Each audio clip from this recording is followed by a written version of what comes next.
I'm neocitrined out, so I'm really dozy. I could go to sleep right now. If I fell over, I'm done. I'm gone. Yeah, Robitussin, that's it. I've been pounding that like hell.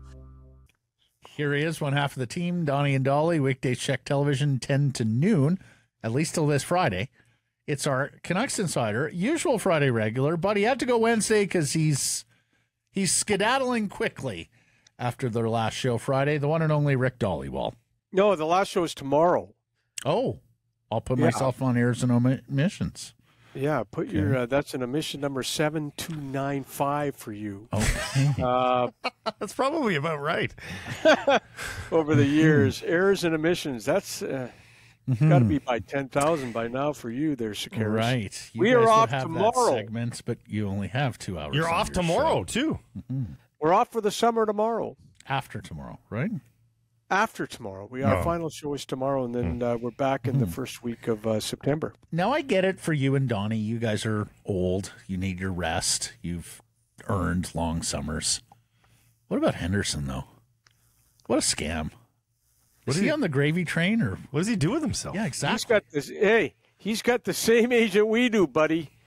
Hey, when you got the same agent, you get all the same deals. He is a young buck, though. Exactly. I remember when he used to work hard at 1040, when he was trying to make his name and he was in early. Ricky, he would sneak quiet as a church mouse. Oh, I know. Into the booth. Does he grab some of the binders? Does he have a side grift? Does he have a side grift in the summer? Does he run an ice cream truck or anything? Tell him to support the family here. Well, how about work? He never paid his dues though, like Taylor and myself. No. We worked for $3.30, $3.30 an hour up in Dawson Creek and Fort St. John, and back in the 90s and 80s and 70s. These splicing tape together, right, Ricky? Having the razor blade, having to cut the tape, having to patch it, having to run it through. That brings back so many memories. Splicing. I hated that. I was part of the last class, radio class at Carleton, that actually learned that skill. The next year they stopped doing it because they're like, you guys are never going to need this. It's all they taught us in 1998, and it's like even in 1998 it was like, it was like, really? Why? We have the software. Bryce, you're a young buck like Henderson. You don't know this stuff. Anyways, carts. Interesting. Remember carts? I remember doing a sportscast in the 90s with like 12 carts. You got to take we had 2 cart machines, and you got to put it in the clip, take it out, put the new one in, all while you're focusing on reading the cast. Yep. Oh, the memories. Flintstones radio. That's what it was. So I heard JP Barry on your show saying we've had preliminary discussions on Elias Pettersson, but it's been slow, and we're going to take a break and pick it up later in the summer. And part of me hears that and wonders, does Elias just want more time to evaluate where the Vancouver Canucks organization is at before he commits long term? Matt, they had initial talks. The last 3 weeks, all these agents are getting ready for the NHL draft. JP Barry and Pettersson had a ton of guys drafted. Then they got free agency. The reason it slowed down is because the Vancouver Canucks and Pettersson's firm obviously clearly were focusing on the NHL draft and free agency. It's got nothing to do with what you're saying. It's got everything to do with things slowed down because of the draft and free agency. And he said very nicely on our show that they'll get restarted later in the summer.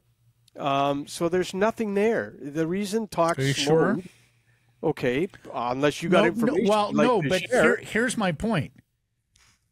The Vancouver Canucks have made a habit of not prioritizing Elias Pettersson.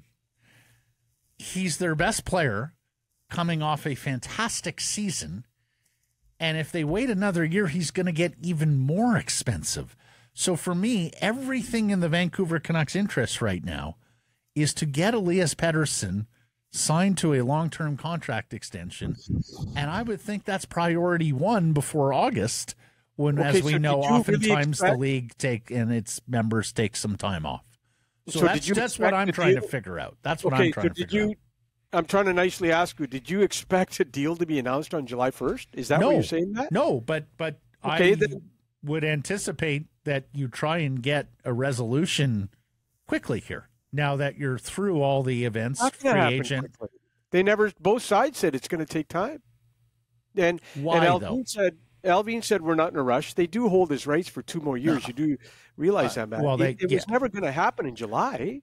Did you think it why was going to not? happen in July? Well, why wouldn't it happen in July? Why wouldn't this organization finally say, Elias, you're our absolute number one priority. Yeah. Here's the best offer we can do. Let's get this done, and let's make it a happy summer for everybody, knowing full well that you're going to be a Canuck long term. Yeah, so there's this little thing called a number that they got to agree on, Matt. The way it would have got done July 1st if they would have gave him a blank check, but it just doesn't work like that, Matt. They got to agree on a number. I don't think that they're, it's hard to come up with a number. I don't know what you think the number is. Comparables on both sides. I got a pretty good feeling if they were in the same neighborhood. Yeah. It would happen pretty good, but it takes time. But let's quibble over the semantics here. What's quick mean? Like, if this is done by September 10th, isn't that relatively quick and fine? Like, why does it need to be in the month of July as opposed to the month of August? There's just when I checked in with both sides, I don't get the sense there is a rush on either side. I get the sense that in due time they'll get to it. You do realize they can qualify him next year at 8-8 and keep his rights for another year after that. Yes, I do. And but I think that would be unwise because it's only going to get more expensive if Elias continues to perform, particularly when the cap goes up. That was my flip side question here, Rick. Yeah. We've seen a number of deals, including from your boy Milstein and some of his clients, but also now Tyler Bertuzzi, of guys taking shorter-term deals so that they're free and able to get the jackpot when the cap moves up as soon as next summer. Do you think that's a possibility with Elias and JP? No. Matt, those guys are UFAs. Yes. This is an RFA, right? Yes. It's totally different. And there is a difference other than next year JP can go to them and say, oh, well, the cap is this now, and it's going up even further. And so my guy deserves a bigger percentage of the cap because, I think the one thing that people don't realize as much is that agents fixate more on the percentage of the cap for their player than the actual raw number. Yeah, I'm sorry, Matt. Everything I've heard is both sides want to get a long-term deal done. Here, let me summarize what JP said on the show. Initial talks is slowed down. They're going to re-kick her up. If he has another great year and if he outpoints Austin Matthews, we asked him, obviously the ask is going to be higher. The leverage would swing to Pettersson. So I'm kind of, get it done this summer or else you might have to pay through your nose. We asked him, Donnie asked him if, is he tired of the losing in Vancouver? And he said no, he's not frustrated with losing. He does see progress being made. He's happy and likes the city. The biggest concern for me is what Matthew Tkachuk, Alex DeBrincat, and Pierre-Luc Dubois have done. Not willing to sign long-term deals. We're not there yet. Right. Yeah. Okay. But, so that every case, JP said every single case is different. Don't forget, he also did Pasternak, and it was in the same boat, and he got a deal done there. So, look, the thing I took away from JP is that talks will resume this summer.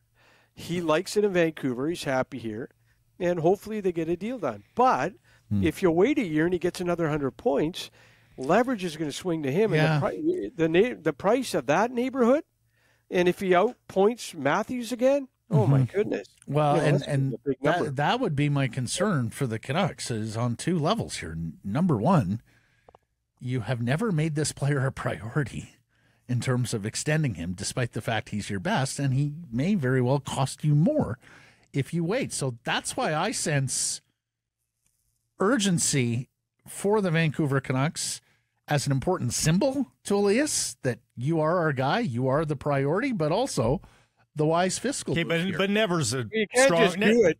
You can't just do it just for that reason. It's got to make sense economically, Matt, for both sides. And never's a strong word. They've had one other kick at this can, and it didn't go well. But it never. They've had one other opportunity, and the previous administration whiffed on that. Yes. Okay, but and did a bridge deal that's now coming home to haunt. Okay. So has the lesson not been learned? I guess. Okay, hold on a second. That was a previous regime, Matt. Right. This regime's got nothing to do with that regime. Same owner, his money. Like, why is the owner in there going, Let's get this done. Let me take you back to 3 years ago, and JP told these guys, he said, get both these guys done now for 6-7 years. But sadly, the previous regime still had Eriksson, Beagle, and Russell on the books, and they couldn't do it. They couldn't do it. So you can't lump what happened in the previous regime, Matt. I don't think you can with this current regime, and the circumstances were totally different. And honestly, JT Miller signed what day did JT Miller sign last year? Labor Day Friday. Right. So if that happens, if Elias Pettersson signs that deal, is there an issue there? No. Yeah. So that's there's nothing that says that he's not higher on their priority list. I got nothing negative from JP today. The Canucks have said, I think Alvin said last week that, there's no rush. We'll get it done. Everybody wants to get it done. The most important thing for me is the player. And he's not instructing his agents to not get it done. From everything we've heard, he's telling them, yeah, I like Vancouver. Let's get it done. And Dolly, how important is that? Because when we see what's happened with Calgary and players wanting out, and I'm not even talking about Gaudreau and Tkachuk now. I'm talking about what losing and what dysfunction outside of the room has done to some of those players. I mean, this second wave. All of them are racing to get it done early. Like, if next year goes poorly, gents, then he's staring at another failed season from the Vancouver. I think you try to get it done before opening night for sure. Oh, for sure. Absolutely have to. Yeah. But Go ahead, Matt, Rick. it's not a $2 million player. You keep saying do it quick. This is probably going to be a $9, $10, $11 million. Those deals take time. Like, where do you? I don't understand why. Rick, in a lot of ways, those deals are easier. You know roughly what the numbers are going to be. You know it's going to be a full no-move clause until a certain year, and you know it's going to be max term. Or at least that's what I mean. Of course, they both sides have said publicly that a long-term deal would be good. So you've got a couple of the big pieces in any negotiation that are already done here. 8-year term, no move clause. The agent wants to sign. I don't see anything negative. I think they'll get it done. It'll take some time. It's a big negotiation. The other thing, guys, that I've talked to JP about this in the past. When JP's had a concern with a player in Vancouver, remember the face-to-face in England with Dave Nonis and Mark Crawford and about the Sedin twins and their future, and JP went to England to meet with these guys. I wonder if a face-to-face will happen here at some time in the summer too. I just, Matt, I get what you're saying, but I just don't think it has to be done in July. And Elias Pettersson isn't stupid. He knows he's number one on the Canucks to do this. Everybody knows that. Well, I mean, the only reason why I'm saying July is because, as we know, a good part of the NHL FOs in August. So.